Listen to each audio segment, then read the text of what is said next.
নমস্কার বন্ধুরা, মল্লিকা অনুষ্কা ব্লগে সবাইকে স্বাগত জানাই। আর এখন হচ্ছে সন্ধ্যাবেলা, রবিবার। আজকে অনুষ্কাকে নিয়ে এসেছি একটু ডাক্তারের কাছে। বুকে ব্যথা করছিল, এই জন্য ওকে নিয়ে ডাক্তারের কাছে এসেছি। তো ডাক্তার দেখে বললো যে সর্দি খাসি থেকেই এমনটা হয়েছে, কোনো ভয়ের কোনো কারণ নেই। তো গ্যাসের ওষুধ আর একটা বুকে ব্যথার ওষুধ দিয়েছে, 5 দিনের ওষুধ দিয়েছে ডাক্তার। যে বলতেছে এটা খাওয়ানোর পরে যদি না কমে বুকের ব্যথা তাহলে একবার এক্সরে করে দেখাবে। তো সকাল সকালও হয়ে গেছে ডাক্তার দেখানো। তো ভাবলাম চন্দন মামাদের বাড়ি থেকে ঘুরে আসি। তো মামাদের বাড়ি থেকে ঘুরে এই যে বাড়ি চলে এসেছি। বাড়ি এসে অনুষ্কা বলতেছে, মা ওইখানে তো চাঁদ দেখালে, তো বাড়ি এসে দেখো চাঁদটার অবস্থা কী। ও দেখাতে গিয়ে দেখো নেচে অস্থির। তো ঘর পাল্টানো হয়েছে। তো ঘর পাল্টানোর পরে আপনাদের যেদিন ঘর পাল্টাইছে ওই দিন ভিডিও করিনি। তো তারপরের দিন সকালবেলা দেখো অনুষ্কা শুয়ে আছে। আর এই যে ঘরে একদম পুরো অগোছালো, বুঝতেই পারতিস যে আসা হয়েছে। আসার পরে কিন্তু ঘর দোর এখনও কিছুই গোছানো হয়নি। আর যে খালি সকাল সকালে জলটা ভরে ওরা সিদ্ধ ভাত রান্না করেছে, সিদ্ধ ভাত রান্না করে ওর বাবাকে দিয়ে তারপরে এই যে আমি ঘর দোর মোছা যা কাজ থাকে সকালের বাসি কাজ সেইগুলোই করবো ওখানে। তা ভাবলাম যে ঘরটা একটু পুরো ঘুরে দেখাই। এই যে রান্নাঘরে ঠাকুর ঘর দেখো অবস্থা। রান্নাঘরে কেউ ঠাকুর ঘর রাখে? তো এই যে রান্না বাড়া করে সকালেই তো হয়ে গেছে সিদ্ধ ভাত রান্না করা। তো ভাবলাম যে এখন এই রান্নার জায়গাটা মশা লাগিয়ে নিই।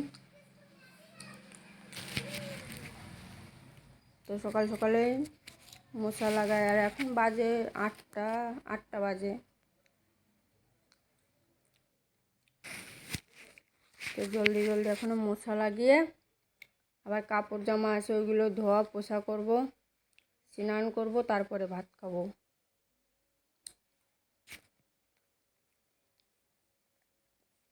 সিদ্ধ ভাত রান্না হয়েছে কিন্তু খেতে ইচ্ছা করছে না। যদি খেতে না মন লাগে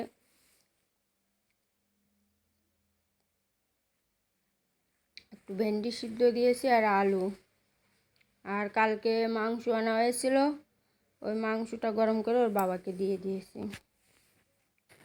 আর অনুষ্কার আমি এখন ওই সিদ্ধ ভাতটাই খাবো।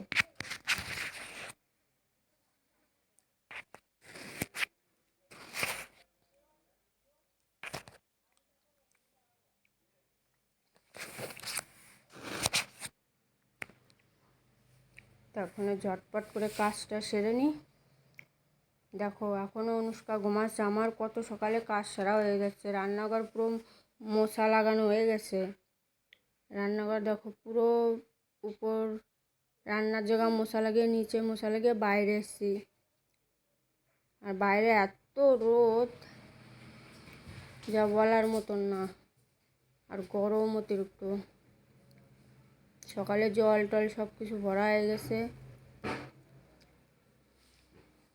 কি রোদ।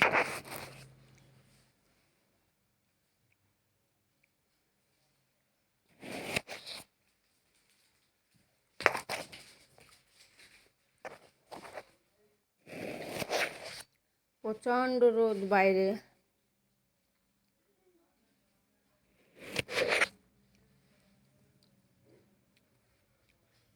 আর এই যে গাড়িটা হচ্ছে বিবেকানন্দ জ্ঞান, কি বিবেকানন্দ জ্ঞানের মতলব বই বিক্রি করতে এসছে গাড়িতে করে নিয়ে। তো দেখো জামা কাপড়ও আমার সকাল সকাল ধোয়া হয়ে গেছে। ঘরও বিছনা খাতা উঠিয়ে সব মশা ফসা লাগানো হয়ে গেছে। আর মশা লাগিয়ে অনুষ্কাকে খুঁজতে খুঁজতে দেখো কোথায় লুকিয়েছে। দেখো দেখো 1 ঘন্টা ধরে খুঁজতে খুঁজতে পাই না, তারপরে দেখি এর ভিতরে। নামার কথা বলিসই, দেখো আরও উপরে উঠে বসে পড়েছে। আর এখন বলতেছে ফটো তোলো। নামবে না। চলো আমি আবার তার ফাঁকে একবার দোকানে গেছি, দোকান থেকে এই যে পেপার কিনে নিয়ে এসেছি। এই পেপারগুলো নিচে বিছিয়ে এর উপরে জামা কাপড় রাখা হবে।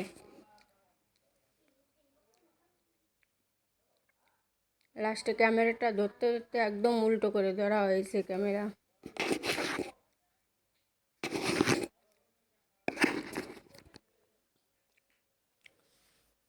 তো চলো, ভাত আর খাওয়া হলো না।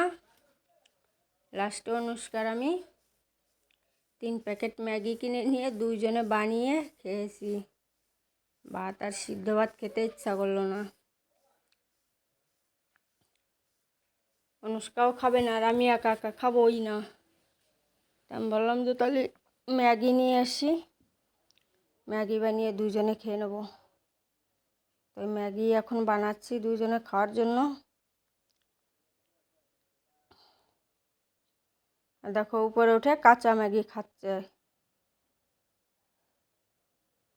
ম্যাগি বানিয়ে নিয়ে দুজনে খেতে বসলাম। আর এখন বাজে হচ্ছে 1টা, মানে ভাত না খেয়ে ম্যাগি খাচ্ছি, তাহলে বোঝো 1টার সময় আজকে।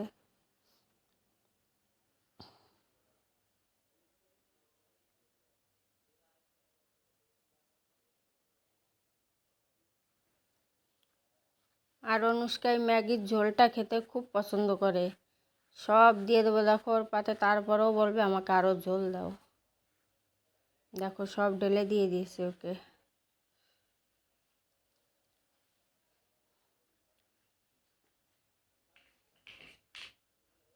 আর নতুন ঘরে আমাদের এখনও কিছু গোছানো হয়নি, 2-3 দিন লাগবে এখনও গোছাতে। আর আজকে যাব একটু পাও মশার পাওদানি আনতে আর একটা দরজার পর্দা। তো চলো, ভিডিওটা এখানেই শেষ করছি। ভালো লাগলে লাইক, শেয়ার, কমেন্ট করো আর আমাদের সঙ্গে থেকো। তো টাটা। অনুষ্কাও টাটা করে দিচ্ছে, ওই দেখো। তার মধ্যে যে আর একটা নতুন জিনিস এনেছি আজকে ফ্রিতে, একটা ডাব্বা, আরও 2টো বলে এসছি, দিয়ে দেবে 2-3 দিন পরে আটা রাখার জন্য। 10-15 কিলো আটা ধরে যাবে এর ভিতরে, অনেকটাই বড় ডাব্বা। 5 কিলো আটা দেখো ঢেলেছি, তলে পড়ে আছে, আরও 10 কিলো আটা তো ধরে যাবে আরামসে। তো চলো, সবাই ভালো থেকো, সুস্থ থেকো, টাটা। আর নতুন ঘর এখনও গোছাতে অনেকটা 2-3 দিন টাইম লাগবে।